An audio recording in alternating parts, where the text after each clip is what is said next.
बैंगलोर का येलेनहका एयरबेस, जिसने ब्रांड बैंगलोर की दास्तां को आकाश की बुलंदियों तक पहुंचा दिया है। हर 2 साल में होने वाला एरो शो एशिया का सबसे बड़ा रक्षा सौदों का बाजार बन चुका है। यहां अमेरिका, यूरोप, इजराइल जैसे देश अपने बड़े बड़े विमान लेकर पहुंचते हैं और भारत को खरीदने के लिए रिझाते हैं। बैंगलोर के ही येलेनहका एयरबेस से भारत ने फ्रांस के लड़ाकू विमान राफेल को चुना था। इस एरो शो के चलते बैंगलोर अब पूरे एशिया का एविएशन हब बन चुका है। Yeah, I mean it's very busy city. We live quite close to the HAL area, so there's lots of activity in the air. But yeah, no, we're enjoying living here. Bangalore को aviation hub का अगर खिताब मिला तो उसके पीछे छिपी है एक खास पहचान, एक ऐसी पहचान जिसकी वजह से दुनिया भर की बड़ी बड़ी कंपनियां यहां डेरा डालने चली आई।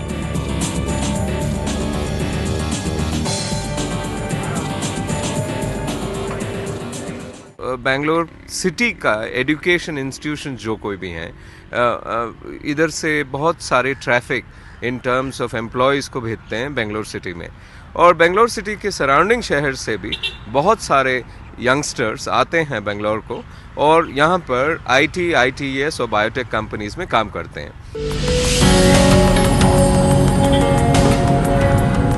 बैंगलोर एक बेहद खुशनुमा मौसम वाला शहर। अगर आपको 20वीं सदी के आखिरी दशक के बैंगलोर में ले चले, तब यहाँ थी सस्ती जमीन, मिलनसार लोग और कॉस्मोपॉलिटन कल्चर, और यही बुनियाद बनी आईटी इंडस्ट्री की।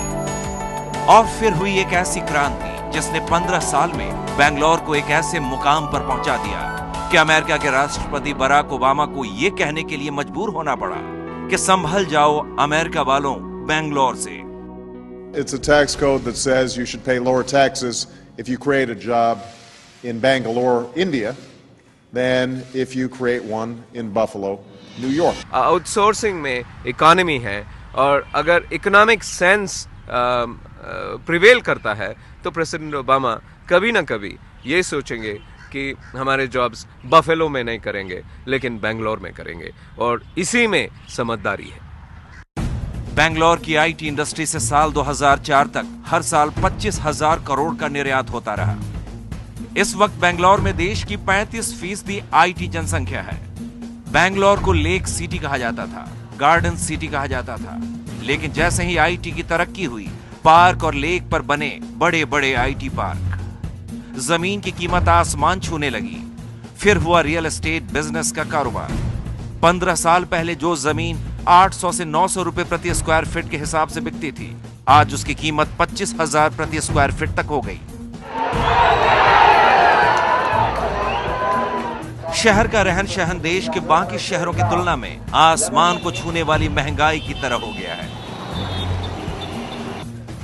आईटी इंडस्ट्री ने न केवल शहर का नक्शा बदल दिया, बल्कि बैंगलोर के कल्चर में भी बदलाव ला दिया। जिस शहर की सुबह 10 बजे होती थी और रात शाम 6 बजे, वहां रात और दिन का फर्क ही मिट गया। फिल्टर कॉफी की जगह ले लिए पब ने, और बैंगलोर ने भारत के बियर कैपिटल का नाम भी हासिल कर लिया।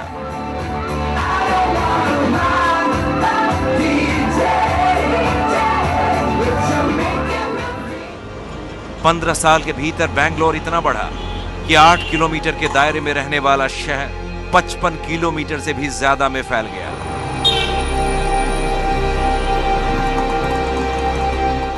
हमारा एक शहर थोड़ा पेंशनर्स पैराडाइज जैसा बन गया था। 15 साल पहले थोड़ा उथल पुथल हुआ। आईटी कंपनीज ने अपनी कल्चर स्टार्ट की यहाँ पर, और ऐसा हुआ कि लोग बाहर शहरों से आने लगे इधर। ये एक चुंबक शहर बन गया, और तब क्या हुआ, सब लोग इधर आए और हमारा कल्चर भी थोड़ा बदला। हम काम थोड़ा जल्दी शुरू करने लगे। पर जिस रफ्तार से शहर बढ़ा, उसी रफ्तार से जिंदगी की मुश्किलें भी बढ़ी। सड़कों पर गाड़ियां बढ़ी तो ट्रैफिक जाम बढ़ा, मकानों के दाम बढ़े, किराए बढ़े, लोग बढ़े। अगर कायदे से नहीं बढ़ा तो शहर का बुनियादी ढांचा।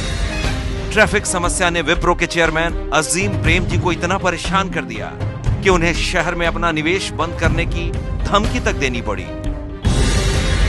ट्रैफिक की समस्या से निजात दिलाने के लिए मेट्रो परियोजना शुरू तो हुई, लेकिन समय से यह 8 साल पीछे चल रही है। मेट्रो रेल चल तो रही है, लेकिन अभी सिर्फ 6 किलोमीटर, जबकि पहले फेज में इसे चलना था 34 किलोमीटर।